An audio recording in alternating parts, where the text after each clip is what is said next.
चुनाव चाहे प्रधानी के हों, चुनाव चाहे पंचायत के हों, चुनाव चाहे विधानसभा के हों या फिर चुनाव लोकसभा के, चुनाव होते हैं और हर एक चुनाव का अपना महत्व होता है।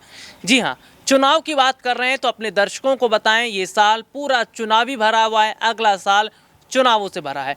इस साल जहां अंत में 3 बड़े राज्यों में चुनाव होंगे, जो कि राजस्थान है, मध्य प्रदेश और छत्तीसगढ़। इसके अलावा अगले साल की बात करें तो अगला साल बहुत बड़ा है, क्योंकि अगला साल लोकसभा का चुनाव है। साल 2024 के लोकसभा चुनाव से पहले या विधानसभा चुनावों से पहले तमाम तरह की तैयारियां इस वक्त बीजेपी कर रही है, कांग्रेस पार्टी कर रही है, समाजवादी पार्टी कर रही है। लेकिन क्या उत्तर प्रदेश में समाजवादी पार्टी को बड़ा फायदा मिल पाएगा? क्या उत्तर प्रदेश में महागठबंधन मजबूत होता नजर आएगा? जी हाँ, नमस्कार, मैं हूं राहुल शर्मा, आप देख रहे हैं SP9 न्यूज़ और स्वागत है आप सभी का हमारे इस प्रोग्राम में। और प्रोग्राम की शुरुआत इस वक्त हम कर रहे हैं विपक्षी पार्टियों से। जिस तरीके से इन दिनों हम देख रहे हैं कि विपक्ष लगातार मोदी सरकार पर हमलावर है। जी हाँ, एक और जहां गौतम अडानी का मामला सामने आया है और लगातार विपक्षी पार्टियां मोदी सरकार से गौतम अडानी को लेकर सवाल जवाब कर रहे हैं, तो दूसरी तरफ हम तस्वीर देख रहे हैं कि विपक्ष धीरे धीरे हर एक तबके से मिलता नजर आ रहा। उत्तर प्रदेश में एक और जहां राजा भैया की बात कर लें तो वो जिस तरीके से समाजवादी पार्टी का समर्थन कर रहे हैं, या बसपा सुप्रीमो मायावती अखिलेश यादव के साथ आती नजर आ रही हैं, तो क्या चुनाव से पहले उत्तर प्रदेश में एक बड़ा विपक्ष मजबूत होता नजर आएगा? अगर चुनाव से पहले विपक्षी पार्टियों की मजबूत पकड़ देखने को मिलती है तो क्या बीजेपी के लिए ये झटके वाली बात रहेगी? हालांकि अपने दर्शकों को बताएं, अभी हाल ही में उत्तर प्रदेश में कई सीटों पर उपचुनाव हुए, जिनमें मैनपुरी, जसवंत नगर, खतौली, रामपुर ऐसी सीटें रही हैं जिनमें से ज़्यादातर सीटों पर समाजवादी पार्टी का प्रभुत्व रहा। और तो और मैनपुरी जैसी विरासत को समाजवादी पार्टी ने जीतकर ये बता दिया कि वोटर हमारे साथ है, जनता हमारे साथ है। तो क्या ऐसे में अब बीजेपी को और एक्टिव रहने की ज़रूरत है? क्या बीजेपी को और रणनीति बनाने की ज़रूरत है? लेकिन इस ओर हम ये भी देख रहे हैं कि सत्ता पक्ष विपक्षी पार्टियों पर नकेल कसने की तैयारी कर रहा है। माना जा रहा है विपक्षी पार्टियों की तमाम कई फाइलों को खोलने की तैयारी इस वक्त न सिर्फ उत्तर प्रदेश में मुख्यमंत्री योगी आदित्यनाथ कर रहे हैं, बल्कि प्रधानमंत्री नरेंद्र मोदी भी करते नजर आ रहे हैं। यही वजह है कि गौतम अडानी के मुद्दे पर इस वक्त पश्चिम बंगाल की मुख्यमंत्री ममता बनर्जी चुप हैं। जी हाँ, ये वही ममता बनर्जी हैं जो बंगाल में रहकर मोदी सरकार पर आए दिन निशाना साधती है। लेकिन आखिरकार क्या वजह है कि गौतम अडानी पर ममता बनर्जी चुप है? आखिरकार क्या वजह है कि वो विपक्षी पार्टियों के साथ नहीं चल रही हैं? क्या इसकी सबसे बड़ी वजह ये है कि ममता बनर्जी एक अलग रणनीति पर काम कर रही हैं, या फिर ममता बनर्जी का गौतम अडानी से कोई बड़ा कनेक्शन है? इन सब के बीच में हम ये भी देख रहे हैं कि फिलहाल जिस तरीके के हालात उत्तर प्रदेश में बने हुए, समाजवादी पार्टी हो या बसपा हो या फिर तमाम और राजनीतिक पार्टियां, आज वो भी गौतम अडानी को लेकर सवाल कर रहे हैं योगी सरकार से, मोदी सरकार से। लेकिन बड़ी खबर ये सामने आती है, जिस तरीके से उत्तर प्रदेश में हमने देखा कि उत्तर प्रदेश के मुख्यमंत्री योगी आदित्यनाथ ने गौतम अडानी के 4,000-5,000 करोड़ के एक प्रोजेक्ट को पूरी तरह से रद्द कर दिया। जी हाँ, ये एक ऐसा प्रोजेक्ट था जो गौतम अडानी जल्दी शुरुआत करने वाले थे। माना जा रहा था कि इस प्रोजेक्ट के जरिए जगह जगह नए तरीके के इलेक्ट्रिक मीटर लगाए जाएंगे। जी हाँ, क्योंकि अडानी पावर नाम तो आपने सुना होगा।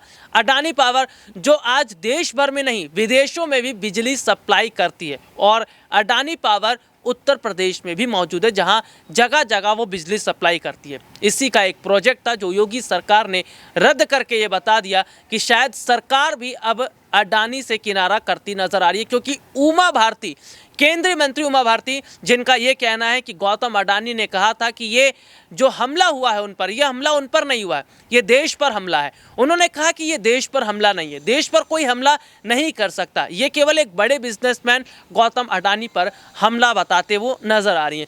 तो ऐसे में देखा जा रहा है कि इस वक्त विपक्षी पार्टी के नेता तो कहीं ना कहीं गौतम अडानी को लेकर तमाम तरह के सवाल कर रहे हैं, लेकिन सत्ता पक्ष में भी नेताओं की अलग अलग बयानबाजी ये साफ तौर पर इशारा कर रही है कि क्या सरकार गौतम अडानी से बचना चाह रही है, या फिर चुनाव को नजदीक देखकर सरकार इस मुद्दे को अपने साथ नहीं जोड़ती नजर आ रही।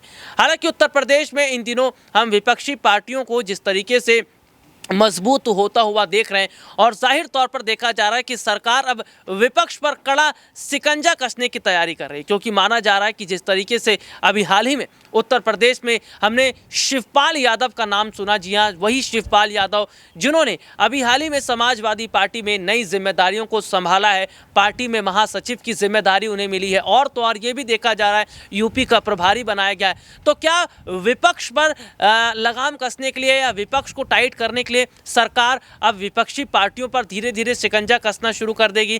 क्या विपक्ष को धीरे धीरे जो है उनको जो है अपने अलग रखती नजर आएगी? क्योंकि इस वक्त जिस तरीके से हम देख रहे हैं कि सरकार बहुत ज़्यादा एक्टिव है। सरकार इस बात को समझती है कि गौतम अडानी का एक ऐसा मुद्दा है जो लगातार मुद्दा जो चर्चाओं में बना हुआ है, सरकार उस पर ज़्यादा बात नहीं करना चाहती क्योंकि चुनाव सर पर हैं और यही वजह है कि विपक्ष लगातार सरकार से सवाल पूछ रहा है। तो क्या विपक्षी पार्टियों को चुप करवाने के लिए अब धीरे धीरे विपक्षी पार्टियों की फाइलें खुलनी शुरू हो जाएंगी?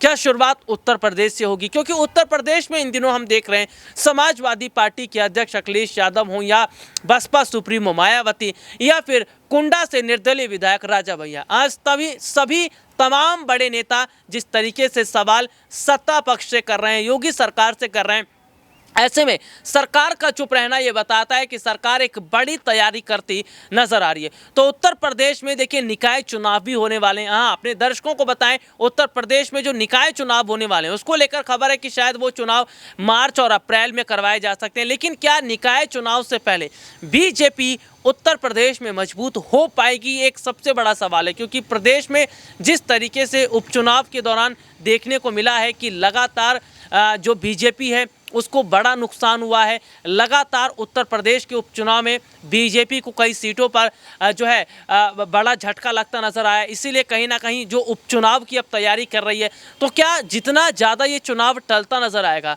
समाजवादी पार्टी को उतना नुकसान होगा, समाजवादी पार्टी की उतनी मुश्किलें बढ़ती नजर आएंगी? एक सबसे बड़ा सवाल है। लेकिन जिस तरीके से माना जा रहा है कि विपक्ष अगर एकजुट हो जाता है तो शायद विपक्ष को कमज़ोर करने के लिए या विपक्ष को अलग करने के लिए सरकार अगर इनकी फाइलें खोलनी शुरू कर देती है तो विपक्ष अपने आप ही अलग हो जाएगा, विपक्ष इसमें उलझा रहेगा और जो बड़े मुद्दे इस वक्त चल रहे हैं उस पर वो कहीं ना कहीं कम कर देंगे बात करना, जिस वजह से सरकार के लिए एक प्लस पॉइंट हो जाएगा। हालांकि उत्तर प्रदेश में इन दिनों हम देख रहे हैं कि योगी सरकार जिस तरीके से एक्टिव है, लगातार न सिर्फ साल 2024 के लोकसभा चुनाव को लेकर मजबूत पोजीशन में दिखाई दे रहे हैं, बल्कि ये भी नजर आ रहा है कि निकाय चुनाव को लेकर भी एक बड़ी तैयारियां दिखती नजर आ रही हैं। तो चुनाव से पहले क्या क्या बड़े कदम उठाएगी सरकार? क्या विपक्ष को कमज़ोर करने के लिए तमाम फाइलें खोली जाएंगी? कई नेताओं को क्या जेल भी भेजा जाएगा, जैसे अभी हाल ही में संजय राउत को सलाखों के पीछे भेजा गया था, या अगर हम बात करें जिस तरीके से महाराष्ट्र में कई नेताओं को भेजा गया था, तो क्या अब विपक्ष को कमज़ोर करके सरकार जो बड़ा मुद्दा चल रहा है इसको अगर दबा देती है तो क्या वाकई सरकार को इससे बड़ा फ़ायदा मिलेगा और चुनाव में क्या सरकार वाकई अपने हिसाब से काम कर पाएगी? आज के लिए इतना ही, आपसे फिर दोबारा मुलाकात होगी, तब तक के लिए इजाज़त दीजिए, नमस्कार।